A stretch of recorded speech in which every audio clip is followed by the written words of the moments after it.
Hi guys, അപ്പോൾ ഇന്നത്തെ നമ്മുടെ വീഡിയോ എന്ന് പറയുന്നത് ഞാനും മിഖായേലുകുട്ടനും കൂടിയിട്ട് അനിയത്തിയുടെ അടുത്തേക്ക് പോവാണ്. അപ്പോൾ അവളിത് ഞങ്ങളുടെ കൂടെ ഉണ്ട് കേട്ടോ. അവൾ സ്റ്റുഡൻ്റായിട്ടാണ് ഹലേസാലയിലാണ് പഠിക്കുന്നത്. അപ്പോൾ ഞങ്ങൾ അങ്ങോട്ട് പോകുന്ന വഴിക്ക് ബെർലിനിൽ എന്തോ ഫെസ്റ്റും കാര്യങ്ങളൊക്കെ നടക്കുന്നുണ്ട്.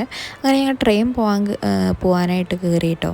അത് കഴിഞ്ഞ് അവിടെ ചെന്നപ്പോഴാണ് ലിഫ്റ്റില്ല എന്നുള്ളത് ഞങ്ങൾ മനസ്സിലാക്കണേ. പക്ഷേ ഏതോ ഒരു സ്ട്രേഞ്ചർ വന്ന് ഞങ്ങളെ ഹെൽപ്പ് ചെയ്തു. അങ്ങനെ ഞങ്ങൾ കയറി അവിടെ എത്തിക്കഴിഞ്ഞപ്പോഴാണ് ഞങ്ങൾ കയറിയ പ്ലാറ്റ്ഫോം മാറിപ്പോയി. അങ്ങനെ തൊട്ടപ്പുറത്തെ പ്ലാറ്റ്ഫോമാണെന്ന് പറഞ്ഞ് ഞങ്ങൾ വീണ്ടും കയറിയിട്ടോ. അത് കഴിഞ്ഞതേ ഇപ്പോൾ കണ്ടോ, ഞങ്ങൾ 2 ട്രെയിൻ ഞങ്ങൾക്ക് അവിടേക്ക് മാറി കയറണം. ആൾ ട്രെയിനിൽ കയറിയപ്പോൾ ആൾ ഭയങ്കര വികൃതിയൊക്കെ ആയിരുന്നു. കുറച്ച് കഴിഞ്ഞപ്പോൾ ആൾ പാലൊക്കെ കുടിച്ച് കിടന്നു കേട്ടോ. അതിന് ഞങ്ങൾ വിശന്ന് കഴിഞ്ഞപ്പോൾ സബ്വേയിൽ നിന്ന് ഞങ്ങളൊരു സ്നാക്സ് മേടിച്ച് കഴിച്ചു. ഞങ്ങൾക്ക് ഹല്ലേയിലേക്കുള്ള ട്രെയിൻ വന്നു. ഇതാണ് സൈക്കിളും സ്ട്രോളറൊക്കെ വെക്കാനുള്ള സ്ഥലം. അങ്ങനെ വരും വഴി ഞങ്ങൾ കടയിൽ കയറി അത്യാവശ്യം സാധനങ്ങളൊക്കെ മേടിച്ചു. എന്നിട്ട് ഞങ്ങൾ വീട്ടിലോട്ട് പോവാണ് കേട്ടോ. അപ്പോൾ അങ്ങനെ ഞങ്ങൾ ഹലേസാല എത്തി. അപ്പോൾ എത്രയേ ഉള്ളൂ ഇന്നത്തെ വീഡിയോ. Bye bye.